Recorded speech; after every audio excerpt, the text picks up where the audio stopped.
Hello everyone, welcome to my channel. If you enjoy the content, I would greatly appreciate it if you could consider subscribing to my channel because most of my viewers are only watching but not subscribing. So hit the subscribe button as well because your support means a lot to me. Thank you so much. Published by Cambridge University Press and ACTUAL 2018. Section 1. You will hear a man phoning a woman who lives in an English city called Bamford to get some advice about moving to that city. First, you have some time to look at questions 1 to 5.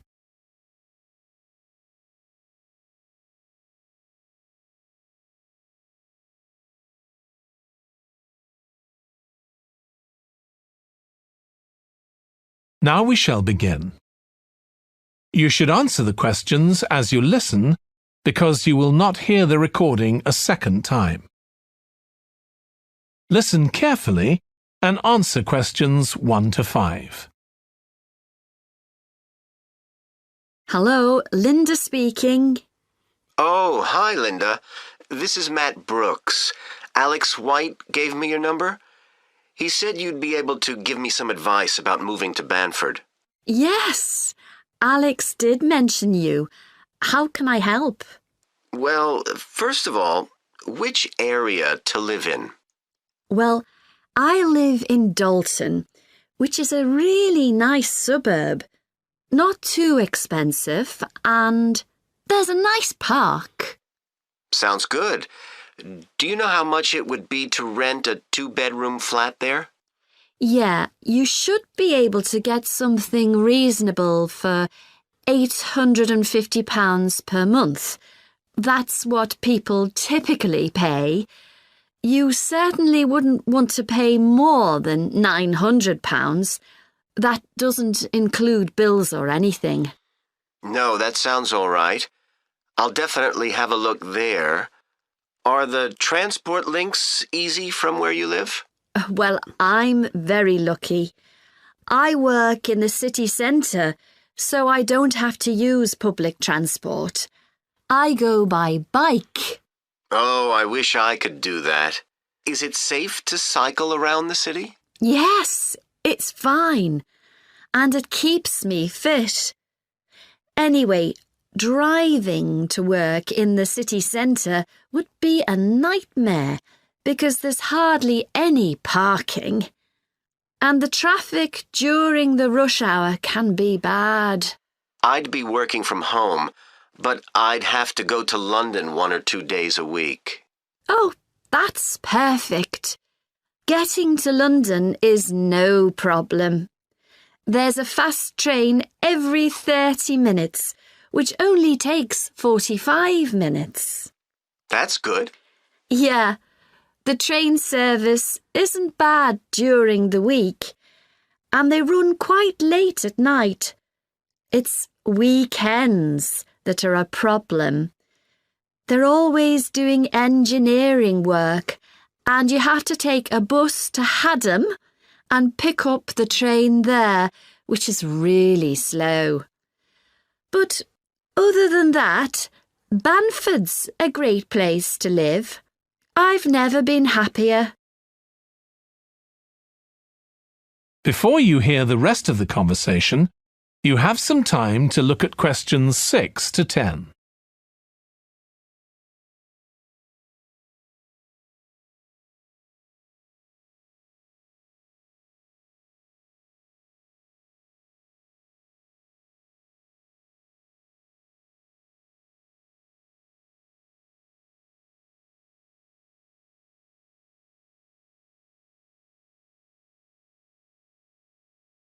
Now listen and answer questions 6 to 10. There are some nice restaurants in the city centre and a brand new cinema, which has only been open a couple of months. There's a good arts centre too. Sounds like Bamford's got it all. Yes, we're really lucky. There are lots of really good aspects to living here. The schools are good, and the hospital here is one of the best in the country. Everyone I know who's been there's had a positive experience. Oh, I can give you the name of my dentist too, in Bridge Street, if you're interested. I've been going to him for years and I've never had any problems. Oh, okay, thanks. I'll find his number and send it to you. Thanks. That would be really helpful. Are you planning to visit Bamford soon? Yes, my wife and I are both coming next week. We want to make some appointments with estate agents. I could meet you if you like and show you around. Are you sure? We'd really appreciate that. Either a Tuesday or Thursday is good for me, after 5:30. Thursday's preferable. Tuesday, I need to get home before 6 p.m. Okay, great. Let me know which train you're catching and I'll meet you in the cafe outside. You can't miss it. It's opposite the station and next to the museum. Brilliant. I'll text you next week then. Thanks so much for all the advice. No problem. I'll see you next week. That is the end of section 1. You now have half a minute to check your answers.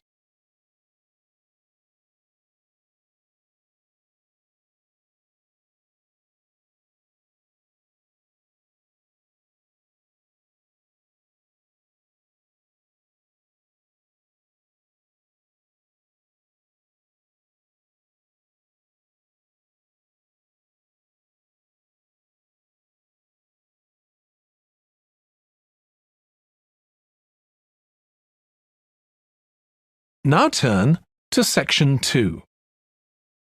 You will hear a fitness instructor talking on the radio about different ways of keeping fit. First, you have some time to look at questions 11 to 16.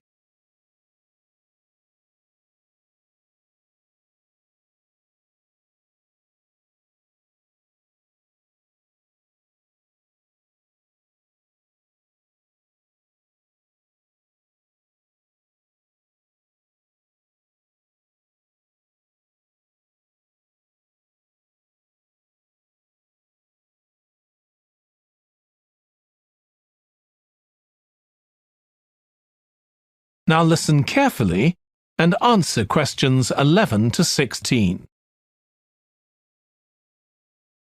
So, if you're one of those people who hasn't found the perfect physical activity yet, here are some things to think about which might help you make the right decision for you. The first question to ask yourself is whether you would enjoy training in a gym.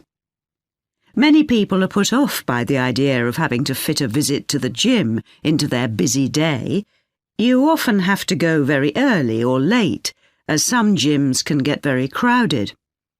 But with regular training, you'll see a big difference in a relatively short space of time. Running has become incredibly popular in recent years. That's probably got a lot to do with the fact that it's a very accessible form of exercise. Anyone can run, even if you can only run a few meters to begin with. But make sure you get the right shoes. It's worth investing in a high-quality pair, and they don't come cheap. Another great thing about running is that you can do it at any time of day or night. The only thing that may stop you is snow and ice. Swimming is another really good way to build fitness. What attracts many people is that you can swim in an indoor pool at any time of year. On the other hand, it can be quite boring or solitary. It's hard to chat to people while you're swimming lengths. Cycling has become almost as popular as running in recent years. That's probably because, as well as improving their fitness, many people say being out in the fresh air in a park or in the countryside can be fun. Provided the conditions are right, of course. Only fanatics go out in the wind and rain. Yoga is a good choice for those of you looking for exercise which focuses on developing both a healthy mind and body. It's a good way of building strength, and with the right instructor, there's less chance of hurting yourself than with other more active sports. But don't expect to find it easy. It can be surprisingly challenging, especially for people who aren't very flexible. Getting a personal trainer is a good way to start your fitness program. Obviously, there can be significant costs involved, but if you've got someone there to encourage you and help you achieve your goals, you're less likely to give up. Make sure you get someone with a recognised qualification, though, or you could do yourself permanent damage. Before you hear the rest of the radio programme, you have some time to look at questions 17 to 20.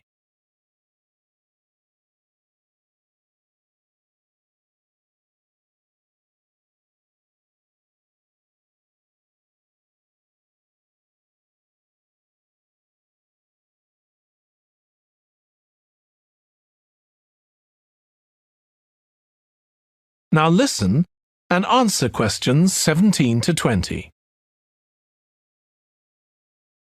Whatever you do, don't join a gym unless you're sure you'll make good use of it.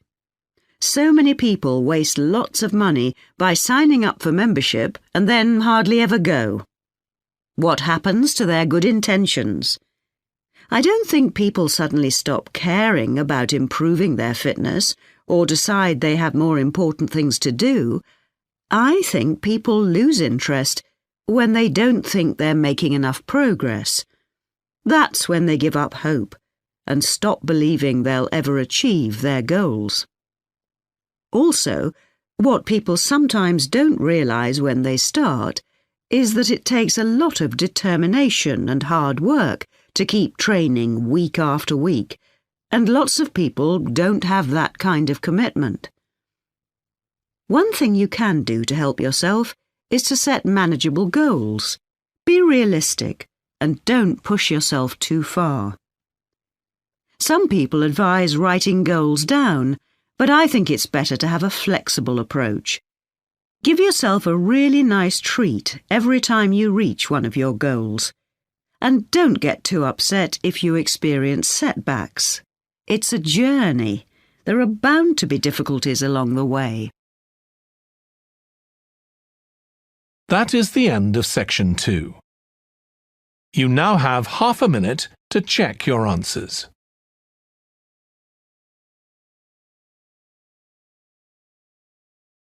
Now turn to section 3.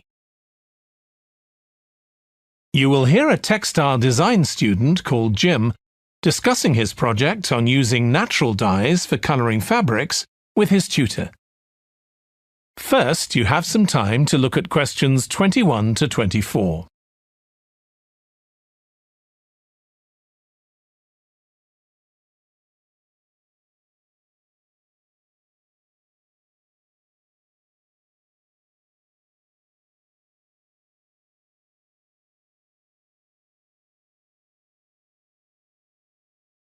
Now listen carefully and answer questions 21 to 24. OK, Jim, you wanted to see me about your textile design project. That's right. I've been looking at how a range of natural dyes can be used to colour fabrics like cotton and wool. Why did you choose that topic? Well, I got a lot of useful ideas from the museum, at that exhibition of textiles. But I've always been interested in anything to do with colour. Years ago, I went to a carpet shop with my parents when we were on holiday in Turkey, and I remember all the amazing colours. They might not all have been natural dyes. Maybe not, but for the project, I decided to follow it up. And I found a great book about a botanic garden in California that specialises in plants used for dyes. OK, so in your project, you had to include a practical investigation. Yeah. At first I couldn't decide on my variables. I was going to just look at one type of fibre, for example, like cotton. And see how different types of dyes affected it? Yes. Then I decided to include others as well. So I looked at cotton and wool and nylon. With just one type of dye? Various types, including some that weren't natural, for comparison. OK. So I did the experiments last week. I used some ready-made natural dyes. I found a website which supplied them. They came in just a few days, but I also made some of my own. That must have taken quite a bit of time. Yes. I thought it'd just be a matter of a teaspoon or so of dye, and actually that wasn't the case at all. Like, I was using one vegetable, a beetroot, for a red dye, and I had to chop up a whole pile of it. So it all took longer than I'd expected. One possibility is to use food colourings. I did use one. That was a yellow dye, an artificial one. Tartrazine? Yeah, I used it on cotton first. It came out a great colour. But when I rinsed the material, the colour just washed away. I'd been going to try it out on nylon, but I abandoned that idea. Were you worried about health issues? I thought if it's a legal food colouring, it must be safe. Well, it can occasionally cause allergic reactions, I believe. Before you hear the rest of the discussion, you have some time to look at questions 25 to 30.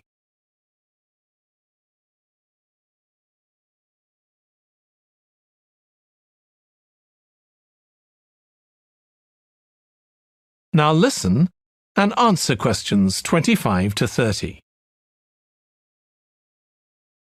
So what natural dyes did you look at? Well, one was turmeric. The colour's great. It's a really strong yellow. It's generally used in dishes like curry. It's meant to be quite good for your health when eaten, but you might find it's not permanent when it's used as a dye. A few washes and it's gone. Right. I used beetroot as a dye for wool. When I chop up beetroot to eat, I always end up with bright red hands. But the wool ended up just a sort of watery cream shade. Disappointing. There's a natural dye called Tyrian purple. Have you heard of that? Yes. It comes from a shellfish, and it was worn in ancient times, but only by important people, as it was so rare. I didn't use it. It fell out of use centuries ago, though one researcher managed to get hold of some recently. But that shade of purple can be produced by chemical dyes nowadays. Did you use any black dyes? Logwood. That was quite complicated. I had to prepare the fabric so the dye would take. I hope you were careful to wear gloves. Yes, I know the danger with that dye. Good, it can be extremely dangerous if it's ingested. Now, presumably you had a look at an insect-based dye, like cochineal, for example. Yes, I didn't actually make that. I didn't have time to start crushing up insects to get the red colour, and anyway, they're not available here. But I managed to get the dye quite easily from a website, but it cost a fortune. I can see why it's generally just used in cooking and in small quantities. Yes, it's very effective, but that's precisely why it's not used as a dye. I also read about using metal oxide. Apparently you can allow iron to rust while it's in contact with the fabric, and that colours it. Yes, that works well for dyeing cotton. But you have to be careful as the metal can actually affect the fabric, and so you can't expect to get a lot of wear out of fabrics treated in this way. And the colours are quite subtle. Not everyone likes them. Anyway, it looks as if you've done a lot of work. That is the end of section 3. You now have half a minute to check your answers.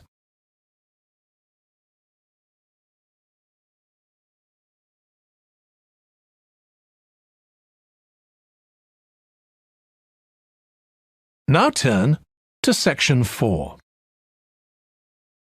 You will hear part of a biology lecture about an animal called the sleepy lizard that is common in parts of Australia. First, you have some time to look at questions 31 to 40.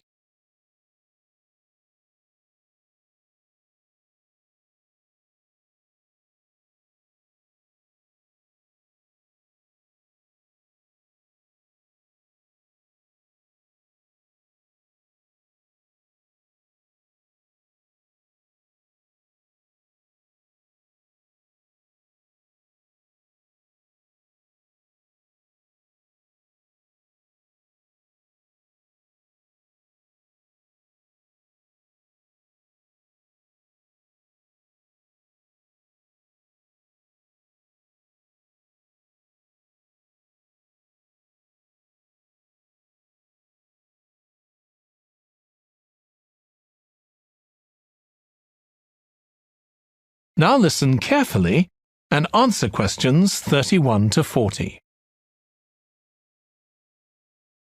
Last week we started looking at reptiles, including crocodiles and snakes. Today, I'd like us to have a look at another reptile, the lizard, and in particular, at some studies that have been done on a particular type of lizard whose Latin name is Tiliqua rugosa. This is commonly known as the sleepy lizard because it's quite slow in its movements and spends quite a lot of its time dozing under rocks or lying in the sun. I'll start with a general description. Sleepy lizards live in Western and South Australia, where they're quite common. Unlike European lizards, which are mostly small, green and fast-moving, sleepy lizards are brown, but what's particularly distinctive about them is the colour of their tongue, which is dark blue, in contrast with the lining of their mouth, which is bright pink. And they're much bigger than most European lizards. They have quite a varied diet, including insects and even small animals, but they mostly eat plants of varying kinds.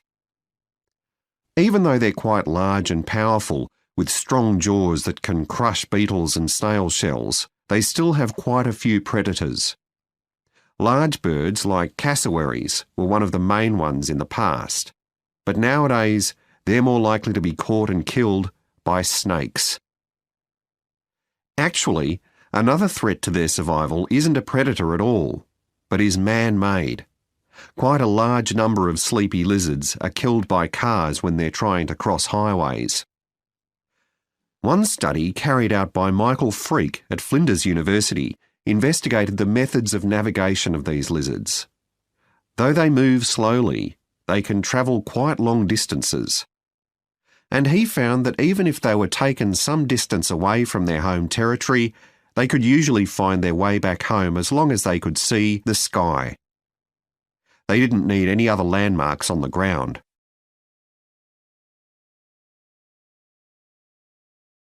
Observations of these lizards in the wild have also revealed that their mating habits are quite unusual. Unlike most animals, it seems that they're relatively monogamous, returning to the same partner year after year.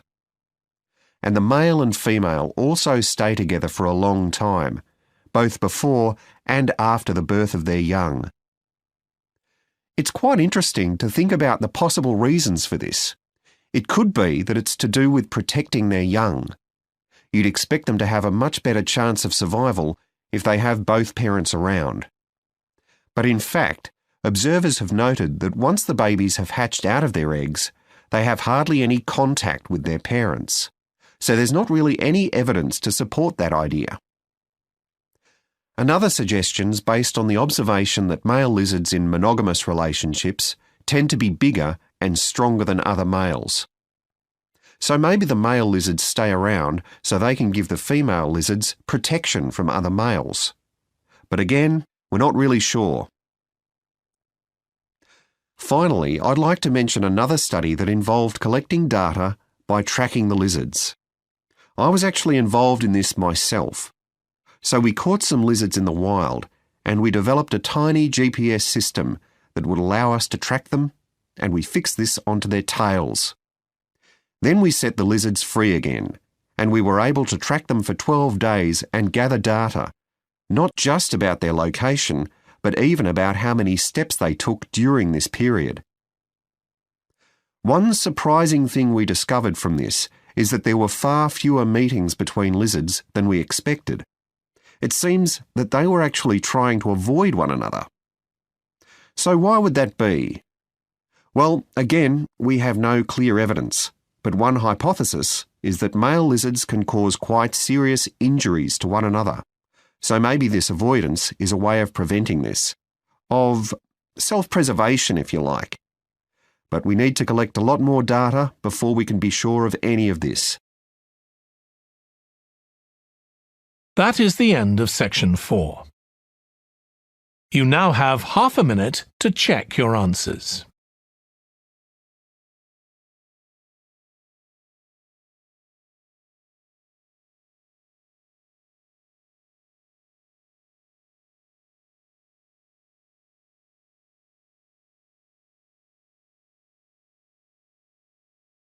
That is the end of the listening test. In the IELTS test, you would now have 10 minutes to transfer your answers to the answer sheet.